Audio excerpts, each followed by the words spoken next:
What's up, fantasy managers? Welcome back to another episode of the First Pitch Podcast brought to you by PitcherList.com. My name is Jake Crumpler, and I'll be your host for this edition of the pod. You can follow me on socials at Jake Crumpler and can find all of my work at CrumplerBaseball.com. Let's dive into everything baseball related from Wednesday, May 13th. We'll start it off, as always, with the transactions, injuries, news, and notes from around the league. Kicking things off with the bad news as catcher Francisco Alvarez was placed on the 10-day IL with a torn meniscus.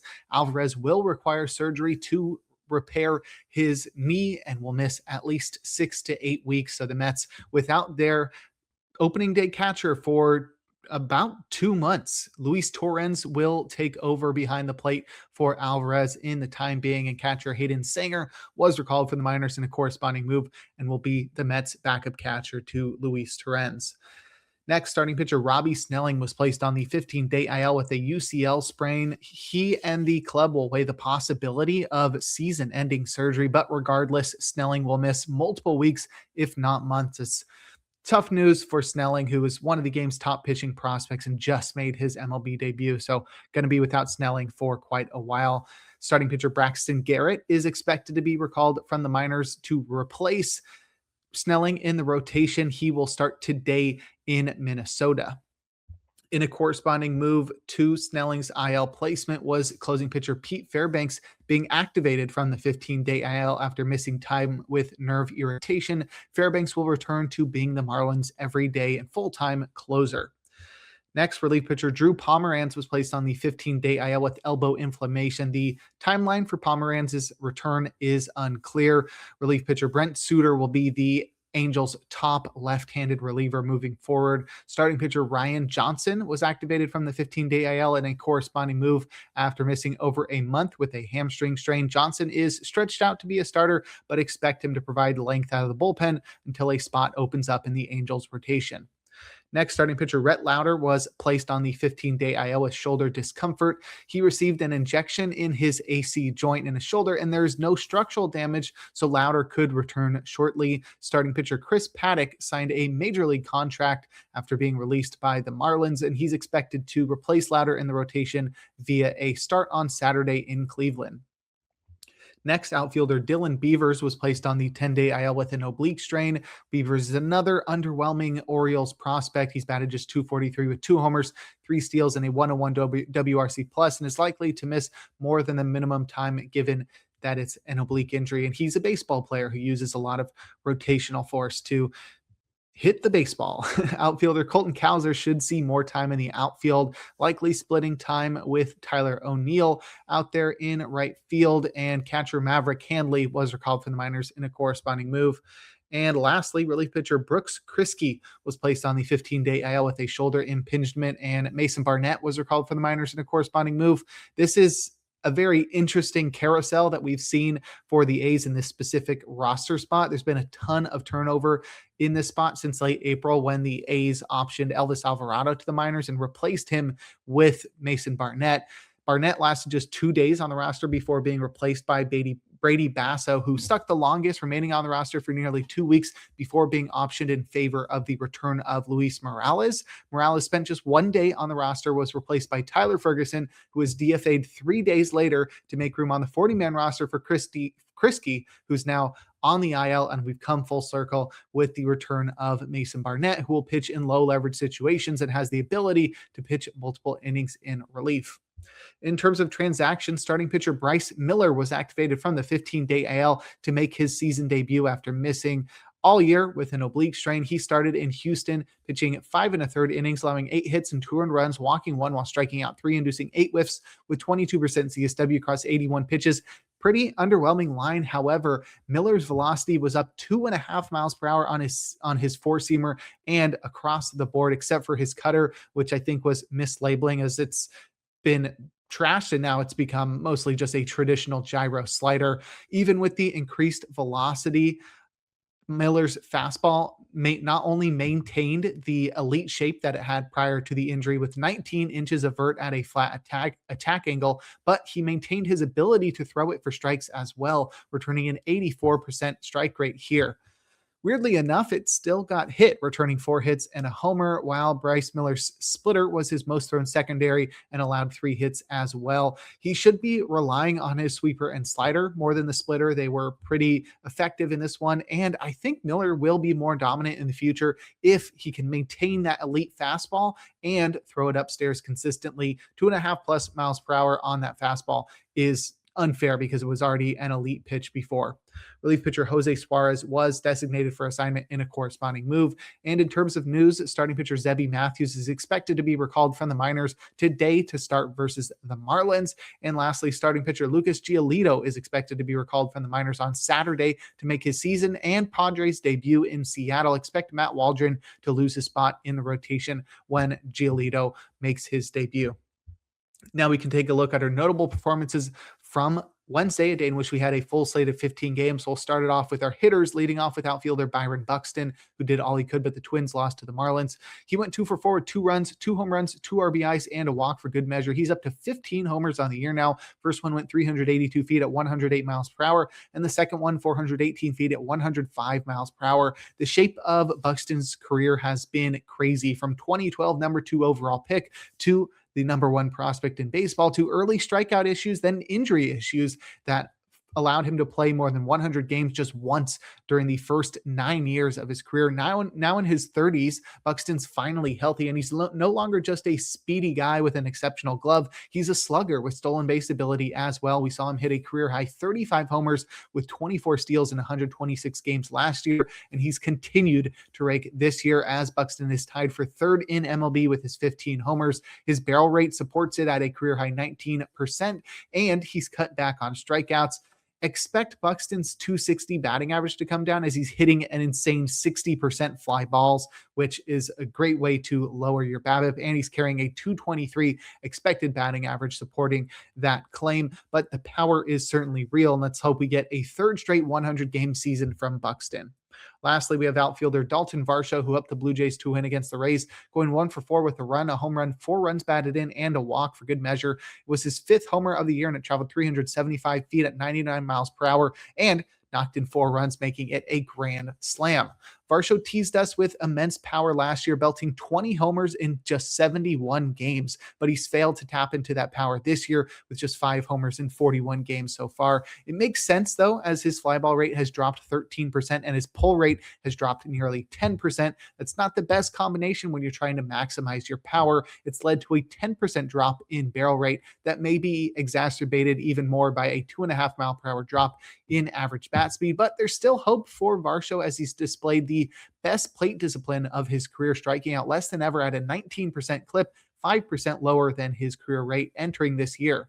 If Varsho can combine his improved contact ability, which we can see borne out in that strikeout rate, but also in all of his contact metrics, and incorporate the pulled fly balls we saw him hit last year, I think Varsho could reach heights he never has in his career before. But if you'd like a breakdown of other notable hitting performances, check out the daily Batters Box article over on pitcherlist.com. Now we'll head to the mound and check out some notable starting pitching performances, opening with Jacob Misiorowski, who did all he could. That the Brewers lost to the Padres. Misiorowski, 7 shutout innings, 4 hits, no walks, 10 strikeouts. He induced 20 whiffs with 43% CSW across 93 pitches, and he earned the King Cole by leading baseball with that 43% CSW.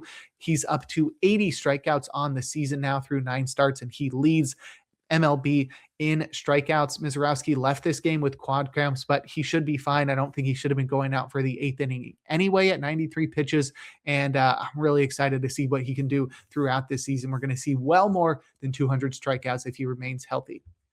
Next, we have Max Meyer, who did all he could, but the Marlins lost to the Twins. He tossed 5 2/3 innings, allowing 7 hits and 4 runs, walking 2 while striking out 9, inducing 22 whiffs with 37% CSW across 96 pitches, and that earned Meyer the gallows pull as he led baseball with those 22 whiffs, and he just keeps improving his fastball as his 4-seamer sits 95 miles per hour with nearly 19 inches of IVB. We were excited about 17 inches earlier this year, and it just continues to increase every single start, making it more and more effective. But he did struggle to throw it for strikes here, returning a 52% clip. That's going to be very important if he's going to want to maximize his improving fastball is throwing it for strikes. But the game But the pitch is a game changer, in my opinion. The results didn't reflect it, but the whiffs suggest Meyer was dominant. He'll always have his breakers as sweepers and sliders combined for 16 whiffs and 45% CSW. He's testing out changeups as well, as they earned 4 whiffs, but he can't really control them either, leading to a 35% strike rate.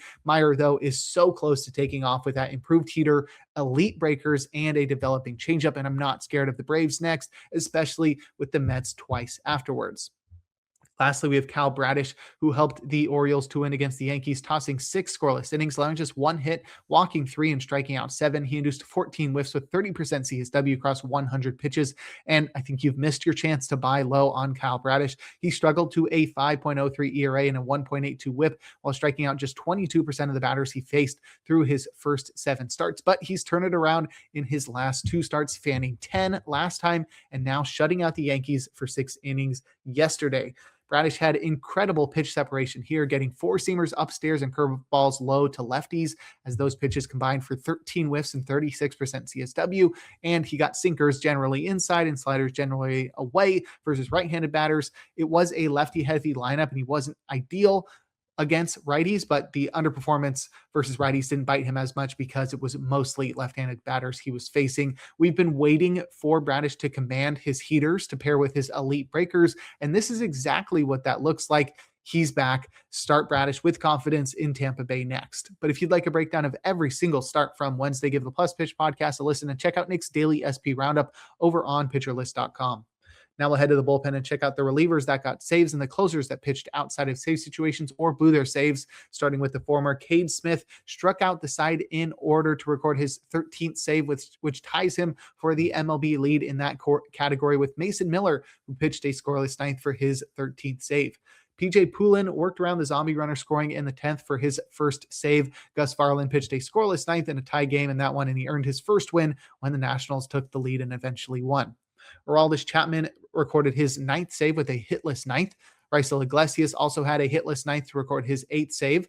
And Seranthony Dominguez worked around a 2-run homer to record his 10th save. In terms of closers to pitch outside of save situations or blow their saves, Tanner Scott pitched a scoreless 8th with a 4-run lead. He hadn't pitched since last Friday, so this was a maintenance outing for Tanner Scott. Ryan Zephyr-John pitched a scoreless 8th down by 2. The Angels are off today, so they were just giving Zephyr-John some work. Graham Ashcraft pitched a hitless 9th in a tie game that the Reds would go on to lose in 10 innings. Louis Varland pitched a scoreless 8th in a 1-run deficit that the Jays would end up coming back and winning that one in 10 innings. Brian Baker walked 4 and allowed a run while pitching the 8th up by 1 to blow his 3rd save. The Rays would end up losing that one in 10 innings. Devin Williams pitched a hitless 9th in a tie game that the Mets would win in 10 innings. Kenley Jansen struck out the side in order, pitching the 9th in a tie game that the Tigers would lose in 10 innings. It was just so many extra inning games on Wednesday. Abner Uribe served up a 3-run go-ahead homer to blow his 2nd save and take his 2nd loss. Jacob Latz allowed 3 runs without recording an out to blow his 2nd save, but the Rangers came back to win against Paul Sewald, who allowed 3 runs of his own to blow his 1st save and take his 4th loss. Brian King walked 3 and allowed a run to blow his 2nd save. The Astros would win that one in 10 innings. Andres Munoz struck out 3 in a scoreless 9th in a tie game that the Mariners would lose in 10 innings. And lastly, Jack Perkins pitched a scoreless 9th with a 4-run lead after the A's tacked on an insurance run in the 8th to ruin his save chance. But if you'd like more information on relief pitchers, check out Rick Graham's daily articles over on pitcherlist.com. And before I look forward to today's games, we're going to take a quick break. Now we'll look forward to Thursday, May 14th, a day in which we'll have just 11 games on the slate. My matchup of the day is Braxton Garrett versus Zebby Matthews. Not often do you see 2 guys making their season debuts in the same game, but we've got both of these guys coming up from the minors to hopefully establish themselves in their respective rotations. That's Braxton Garrett versus Zebby Matthews. In terms of probable starters, we've got 4 guys in the auto starts tier, including Chris Sale versus the Cubs, Nolan McLean versus the Tigers, Chase Burns versus the Nationals, and Jesus Luzardo in Boston. Our probably starts tier has 4 guys, and our questionable starts tier has 8. And that's where we'll find our streamer of the day in Carmen Mlodzinski, who will have an opener as he takes on the Rockies.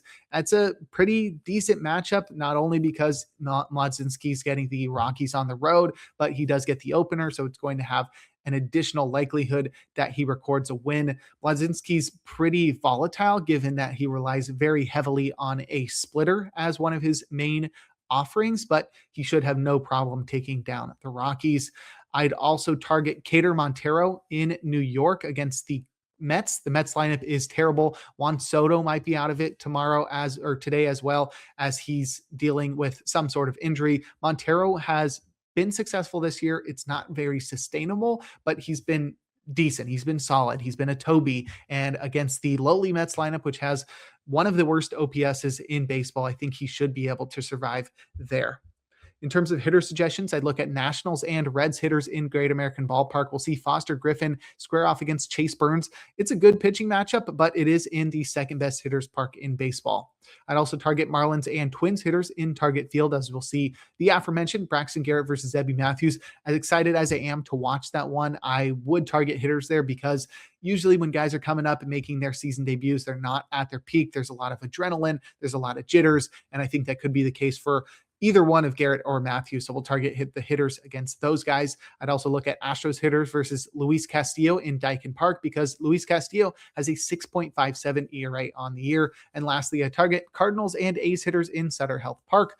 We'll see Michael McGreevy square off against Jacob Lopez. Either one of these guys could have a good start. Lopez is starting to turn it around, and McGreevy has a sub-3 ERA, but we are in a minor league stadium, so target the hitters there. Now we'll close things out with our relievers to watch. Seranthony Dominguez has pitched on back-to-back days and in 3 of the past 4, so expect Brian Hudson to get a save opportunity for the White Sox if one arises. Bryce Iglesias has pitched on back-to-back days and in 3 of the past 4. Robert Suarez would be the go-to guy in a save opportunity for the Braves. And lastly, Abner Uribe has pitched on back-to-back days and in 3 of the past 4. So Trevor McGill should be the temporary closer for the Brewers on Thursday. But that'll do it for today's episode of the First Pitch Podcast. Make sure to head on over to pitcherlist.com to check out all of the great articles and features we have on the site. Sign up for PL Plus or PL Pro to gain access to the Discord and to support the Pitcher List staff. You can follow me on socials at Jake Crumpler, where I do daily SP streamers and break down every single start via the Pitcher List Stats player cards. Tune in to YouTube tomorrow and every day for a new installment of the podcast. Carson Picard will be with you tomorrow and throughout the weekend, and make sure to enjoy the day as we are blessed with another day of baseball.